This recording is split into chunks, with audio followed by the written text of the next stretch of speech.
ఈ వారము మకర రాశి జాతకులకు చక్కగానే ఉంటుంది అని చెప్పవచ్చును. ఓవరాల్‌గా బాగుంది ఈ వారం. కాకపోతే వారం మధ్యలో కొంచెం ఇబ్బందికర వాతావరణం ఉండే అవకాశం ఉంది. ఆ సమయంలో ఆరోగ్యం పట్ల చిన్న జాగ్రత్త అవసరము. ముఖ్యమైన నిర్ణయాలు ఏమి తీసుకోకండి వారం మధ్యలో. అలాగే ఆర్థికంగా వెసులుబాటు ఉంటుంది. అనుకున్న పనులు అవుతాయి. అలాగే కావలసిన ధనం అనేది సమకూరుతుందని చెప్పవచ్చును. అలాగే వృత్తి, ఉద్యోగ, వ్యాపారాల్లో ఉన్న మకర రాశి జాతకులకు ఉన్నతి అనేది కనబడుతుంది.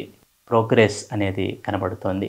కాబట్టి ఏ విధంగా చూసుకున్నా కూడా మకర రాశి జాతకులకు ఈ వారము సానుకూలంగానే ఉంది. విద్యార్థులైన మకర రాశి జాతకులు కొంచెం ఏకాగ్రతను పెంచుకోవటం సూచించటమైనది. సరియైన మెంటార్‌షిప్‌లో ఉంటే గనక మీరు చాలా చక్కగా ఉంటుంది ఈ వారంలో మీకు. ఆ ఏకాగ్రత లోపాలను సరిదిద్దుకోండి.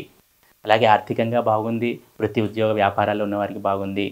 ఇంట్లో సంతానం మకర రాశి చిన్న పిల్లలు ఎవరైనా ఉంటే గనక వారి ఆరోగ్యం పట్ల కొంచెం జాగ్రత్త అవసరము. ఓవరాల్‌గా చూసుకుంటే ఈ మకర రాశి జాతకులకు చక్కగానే ఉంది ఈ వారంలో అని చెప్పవచ్చును.